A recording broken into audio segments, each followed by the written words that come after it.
بسم الله الرحمن الرحيم الحمد لله رب العالمين الصلاة والسلام على رسول الله وعلى آله وأصحابه وسلم. So we will be starting with module 3 today. Alhamdulillah, we covered module 1 and 2 last time. And as you know that the slides are available at this link. So you can take a picture of that and we will email that to you later on as well.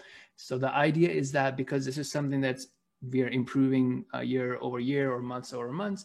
So people who took the course with us last year, they can still go on this link. And then as we update the slide over the year, they will be getting, up-to-date information. That's why we use these links so that it goes back and we are able to update it. Also, this is when you go there, you will see actually the last date modified. So you will know if the slides have been updated. Okay. So today we want to talk about a very important topic, and a lot of people call it like new Muslim support. And if you have following our work, you notice that we intentionally don't call it support work, but we call it success work, right? So even the IRA team, we call it new Muslim success team. We don't call it new Muslim support. And there's a reason behind it. A lot of people who have not worked with new Muslims in general think that, they need support. Okay, so what is the difference between support and success? So support is something, look, you bought your internet, right? Most likely you don't hear back from your internet company unless they have a promotion going on. They want you to upgrade or they want to sell you a different package. But when the internet is not working, then you're going to call them, hey, you know what? It's not working. I'm in pain. I need help. Okay, same thing goes for anything else that you may be calling support for. Now, success, on the other hand, is someone has given you something, okay? They have gotten you interested in something, and now they want you to be successful in using their service or in using their product. So they want to make sure that you are able to use it. If there are any obstacles in your usage of it, they want to remove that obstacle. They want you to provide you with, help and mentoring so that you can actually use that product or that service.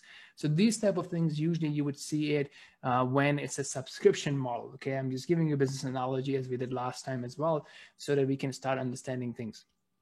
So for example, if you have Uber or Uber Eats or LinkedIn or even Instagram or Facebook, you see that once you sign up, they keep reaching out to you. They keep telling you how you can use their product. They'll say, oh, such and such person has gone live. Do you want to watch it? Or, oh, so many people are viewing your profile, or invite your friends, or we are giving a discount, or, sometimes they would even call you to help you and say, hey, we haven't seen you using the product or that service. What's going on? How we can help? Is there anything that's bothering you? Same thing goes for gym. When people take a trial membership or they show interest and so on and so forth. So that's the difference between support and success. And it is very important for us to change our mentality from support to success. Don't think that new Muslims are typically like, your average student who is basically looking for help and they just want to talk to you and they just want someone to teach them and so on and so forth. That happens very rarely, maybe 1 in 100, where the new Muslim himself or herself is interested in learning or interested in talking to a mentor. Most of the time they are not. Okay, and we will talk about that further, inshallah. I think we mentioned a bit of that last time and we had a refined perspective of who a new Muslim is.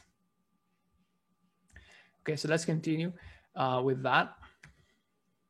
So we want to talk about basically what are some of the best practices, some of the common mistakes that people have when they're running a support team. As we said, that you can join our support team, or you can also, develop your own revert success team and at your own masjid, at your own organization, or just do it independently. And we are here to support you and to share with you what we know. And we would also like to learn from you if you have any other tips or techniques or tools. Okay, so here are some of the things that we have seen to be best practices that we see that people are not usually applying it. So first and foremost, okay, this is very important.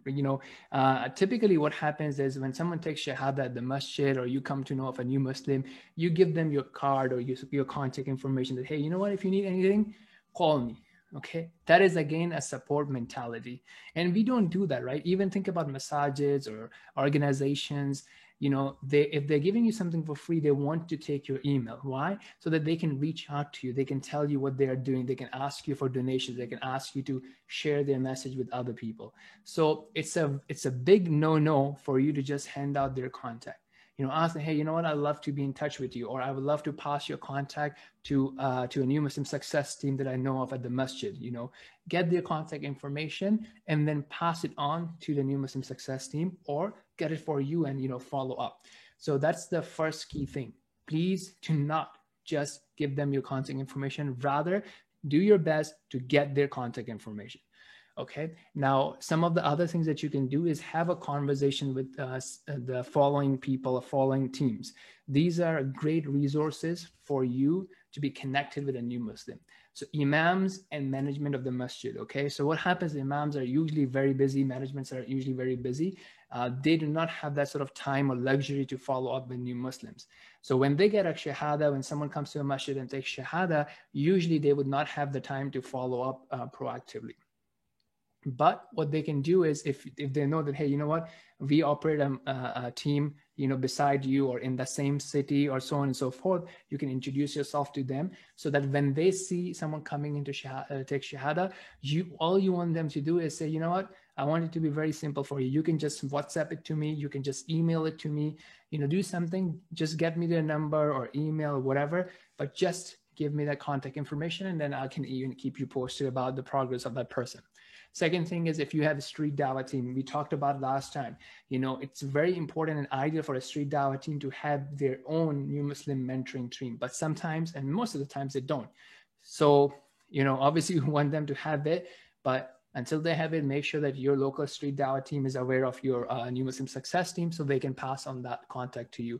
People who are licensed marriage officers. So these may be imams, or they may be someone else in the community.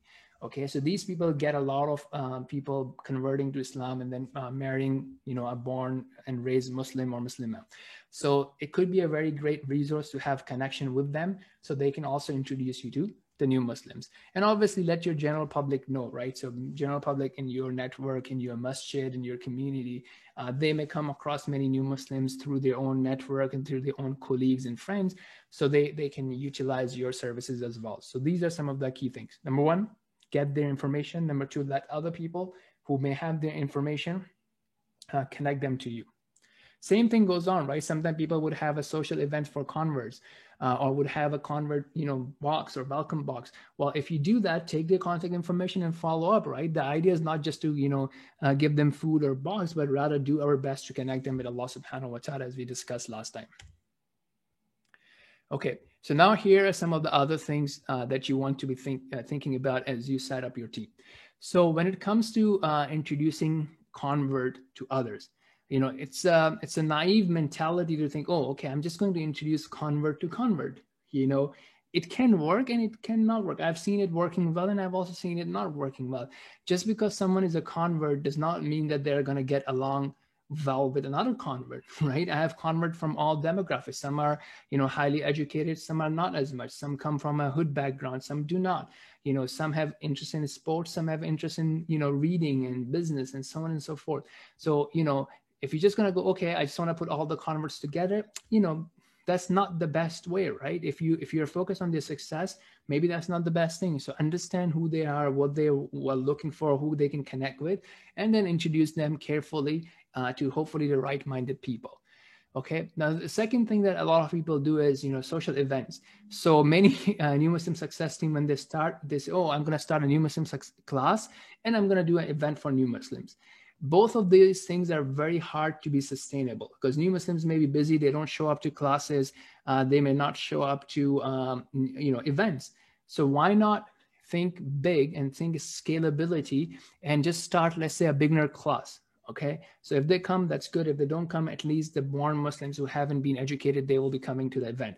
And this way, you will also be connecting the new Muslims with the existing Muslim community. Same thing for social events. What we do is we let people know about us. And, when people have walimas and aqiqahs or barbecues at the masjid or different community events, we let our converts know about it. And then, if it's a ticket, we'll buy them a ticket and we'll facilitate it for them to come. We will accompany them so they don't feel like left out. They don't feel like, hey, I don't know anybody here, and so on and so forth. Okay. So these are two things. Now, the third point is for us to educate the general public. This is very important because the majority of the new general public, their impression is that, hey, you know what? If I see someone making a mistake, let me correct them and I will get the rewards.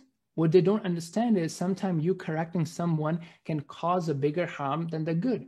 Because now the person would be like, oh, okay, look, when I make wudu, everybody's watching me. When I pray, everybody's, watching me. So they're coming and they're correcting me. They may feel embarrassed, they may feel being, checked out all the time. So they don't want to then come.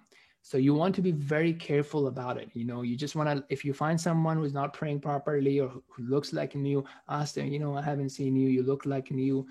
Do you have anybody, that's mentoring you, that's working with you? If so, and you notice some mistake, let the mentor know and let them, bring it up gradually at the right time. If they don't have a mentor, of a team like that, connect them to that team. Or if you are able to do it yourself, then you take, that, whole initiation and you establish that relationship. Okay. A lot of the time, the public is not aware of basic things like, like sometimes people come and they're like, oh, he should change the name. Right. So this is like, I used to think that, it's 2020, nobody would say that, but still many people don't realize that, right? They just, oh, the person should change the name. Oh, why is he wearing earrings? Why does he have tattoos? Or why is he shaking hands like that? So again, there's a lot of things that we can educate our general public about. And, if you want to go deeper into this topic, here's a video that I've linked on the slide where we talk about some of the things. And then you can take those points and add your own points, tailor the talk, and, have a chat with your community and maybe do a talk in your community so that they can be aware of how to deal with new people. Okay, now the other thing that people do is like, look, a lot of time I know that we want to scale, we want to automate things. But if you're just going to put, new Muslims in a WhatsApp group, look, I have tried this several times. I know organizations who have tried it. I've recommended them not to try it, but it doesn't work because everyone is at a different level. And as we talked about last time, the journey is also up and down. So if you have like 10 people or 5 people in a group, someone may be at a higher level and they may be talking about things that the other person is like, wow, what is he talking about? He's talking about, ingredients of toothpaste that has happened, by the way. And, I'm not even at that level. And, they feel so shy and so low. Or, maybe their iman is high, but everybody else is now silent and they don't feel like, growing. So, I have never found a WhatsApp group to be useful. I have an example of recently, like 3 friends, they converted together and they have like two born and raised Muslims that they grew up with. And I tried to put them in a group. Even that was not successful because those 3 new guys, they were, moving at different speeds. So what I really found beneficial was to just individually connect with them. So think about the results, right? I mean, just don't think that, okay, well, yeah, you can try it, but keep an eye on it. If it's not delivering you the result, then change the approach. And obviously they should not be put in with general Muslims because general Muslims, these days they talk about everything and anything. And then basically this can really be dangerous or hurtful for their convert. Okay, now I'm just going to quickly go over the structure of a revert success team. Then this will complete the module and then we'll pause for Q&A, inshallah. Okay, so this is how I view the revert success team. So if you're setting up a team, I like to have 4 types of people or 4 types of connection that you want to have. Okay, so number 1 are coaches, right? Or what you call mentors. This training is for convert coaches, okay? People who are proactive, people who are, part of the success team and they're coaches. Okay, now the second type of role is a passive teacher. A passive teacher can be a coach, okay, but they don't have to be. So sometime, for example, you may have people in your network or in your community who are like, hey, you know what, Zubair, if you send me someone, I will sit down with them or I will basically work with them so they can practice wudu. They can practice Al-Fatiha. I'm going to patiently teach them and I will not comment on anything else. I will not comment on their dressing. I will not comment on their earrings or their tattoos. I understand that. You take care of that. But if they don't come to me, I'm not going to call them. They come, I'll teach them. So these are passive teachers and they're very useful. Okay. But you need to make sure that they're going to the teacher. Just like, as a elder brother, as a parent, you may take your child to a coach or a teacher, right? Now it's your job to make sure that the person is going to the teacher. But once they get there, then the teacher is going to work with them. So you can utilize some of those people as well to delegate something. And then this way it can save you some time and so on and so forth. The third people could be general helpers. They don't want to commit for something regular, but they're around. So sometimes you may need, hey, you know what, such and such person needs a ride, or he's in the hospital, or he's sick. I want someone to pick him up or deliver or go visit him. So you may have a community group of general helpers where you may put in a request, and then someone can help. It's just going to be one-time help. They're not committed regularly, but they can help you here and there on small individual tasks. Obviously, they have to be educated as well, so they don't do something inappropriate for the new Muslim. And then finally is your social guys. So these people may be connecting with other people, letting them know about your service, so they can get contacts for you that you can mentor. They can let you know of other events that are happening in the community, get free tickets, get the converts in, and so on and so forth. Or if needed, they can arrange events and social things like that. So that's essentially what I say as a general structure. Now, here's something else extra, okay? Now, if you want to capture data, some people say, well, I have new Muslims. I don't know how many I have. I don't know what's going on, if they're making progress or not, So here is something that you can use. We use HubSpot.